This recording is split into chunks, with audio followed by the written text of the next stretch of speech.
Assalamualaikum warahmatullahi wabarakatuh. Dalam kehidupan sehari-hari, setiap kebijakan pemerintah sebenarnya berawal dari data. Data mengenai jumlah penduduk, persebaran masyarakat, tingkat kelahiran, hingga kondisi sosial ekonomi menjadi dasar penting dalam pembangunan suatu negara. 4 data tersebut dikenal sebagai data demografi. Melalui data demografi, pemerintah dapat merencanakan pendidikan, kesehatan, lapangan pekerjaan, hingga bantuan sosial secara lebih tepat sasaran.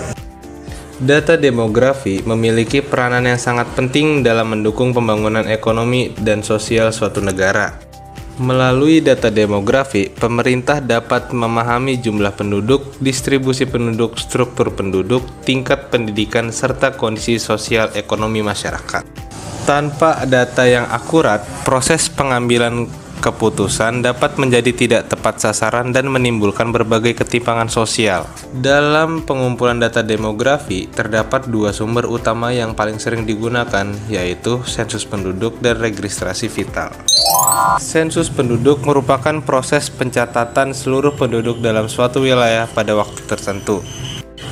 Di Indonesia, sensus penduduk dilaksanakan setiap 10 tahun sekali oleh Badan Pusat Statistik atau BPS.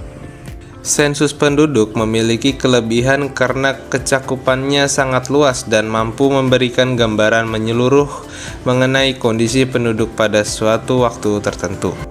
Namun, sensus juga memiliki beberapa kelemahan. Pelaksanaannya membutuhkan biaya besar, tenaga yang banyak, serta masih berpotensi memiliki kesalahan pencatatan atau penduduk yang tidak tercacah.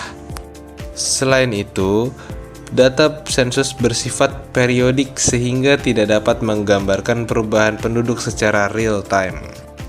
Selain sensus penduduk, sumber data demografi lainnya merupakan registrasi vital. Registrasi vital merupakan sistem pencatatan peristiwa penting dalam kehidupan seseorang secara terus-menerus dan berkelanjutan. Peristiwa tersebut meliputi kelahiran, kematian, perkawinan, perceraian, hingga adopsi. Berbeda dengan sensus yang dilakukan setiap 10 tahun, registrasi vital berlangsung setiap saat ketika suatu peristiwa terjadi. Karena sifatnya yang berkelanjutan, registrasi vital mampu menyediakan data yang lebih aktual dan responsif terhadap perubahan populasi.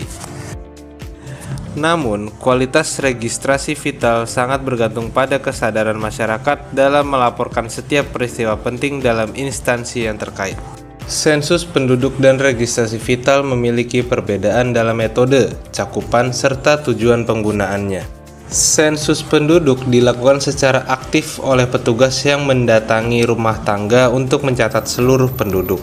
Sementara itu, registrasi vital bersifat pasif karena masyarakat sendiri yang melaporkan peristiwa penting kepada pemerintah. Sensus penduduk memiliki cakupan yang sangat luas dan cocok digunakan untuk perencanaan pembangunan jangka panjang. Sedangkan registrasi vital lebih unggul dalam menyediakan data terbaru yang dibutuhkan untuk monitoring dan pelayanan publik secara tepat.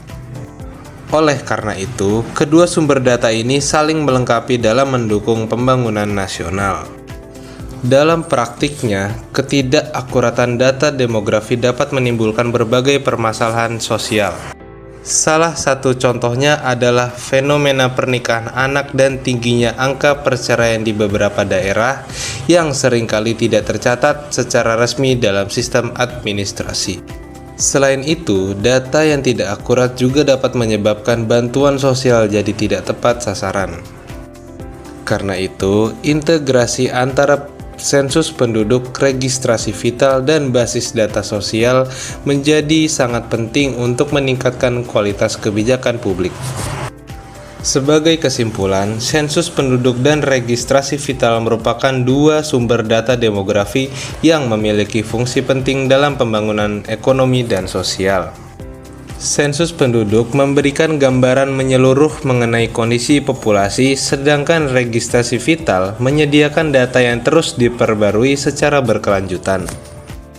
Dengan integrasi data yang akurat dan terpercaya, pemerintah dapat merancang kebijakan yang lebih efektif, adil, dan tepat sasaran bagi masyarakat.